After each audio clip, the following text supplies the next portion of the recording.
Ang programang ito ay rated SPG. Striktong patnubay at gabay ng magulang ang kailangan. Maaaring may masiselang tema, lengguwahe, karahasan, sexual, horror o droga na hindi angkop sa mga bata. Nag-aalala si Lynette dito kay Zoe at talagang porsigido ito na talagang papuntahin dito sa kanilang tahanan.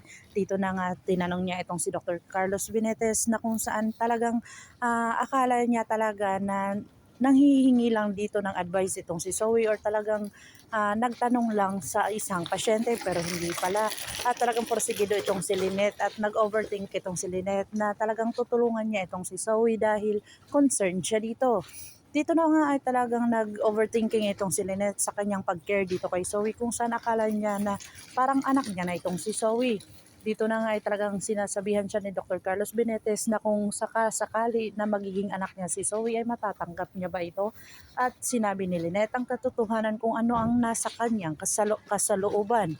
Dito na sinabi ni Lynette na hindi niya daw matatanggap itong si Zoe dahil napakasama ito at hindi ito maganda dito kay Annalyn dahil kung okay lang sila ni Annalyn ay siguro mapag-iisipan niya na matatanggap niya pa ito.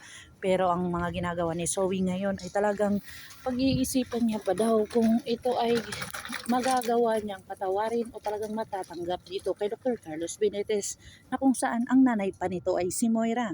Dito na ay talagang sinabi na naman ni Dr. Carlos na wala siyang plano o talagang hindi niya gusto na maging anak itong si Zoe.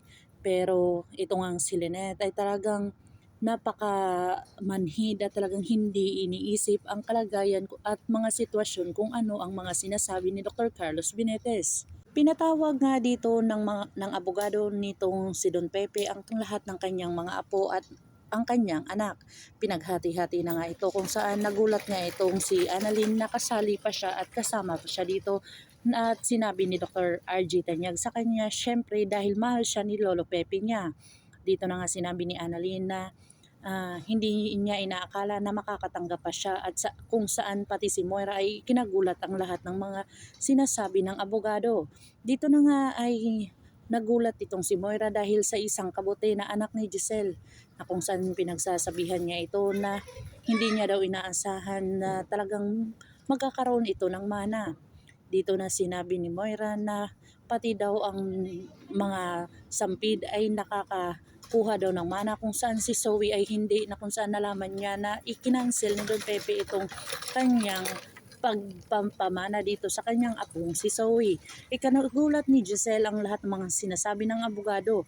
Dito na nga ay talagang napag-isipan ni Giselle na may nangyari o talagang kanais-nais talaga na i-cancel ni Don Pepe at talagang may dahilan kung bakit naging ganito. Dito na nga nagtalo itong si Gisela at saka si Moira kung saan pinigilan na lang sila dito ni Dr. RG Tanyag. Dito na nga ay talagang porsigido itong si Moira at galit na galit ito dahil sa kanyang mga nalalaman dahil sa ikinansel ni Don Pepe itong pamana sa kanyang apong si Zoe. Pero meron pa din dahil hindi ito napirmahan ni Don Pepe at sinabi niya lang ito sa araw at sa oras na nagkaroon ng trahedya. Dito na nga kaya patuloy ang investigasyon at malaman ang buong katotohanan kung si Don Pepe ay mabubuhay pa. Dito na nga kaya mahuhuli itong si Moira at saka si Zoe lalong-lalo na itong si Dr. RG Carlos Benitez sa lahat ng kanilang mga ginagawa. Pakakaabangan natin ang mga susunod pa na episode na ito. Ang abot kamay na pangarap. If you like my story, please like, share, and subscribe para ma-update po kayo sa mga susunod pa. Yun lamang po at maraming salamat.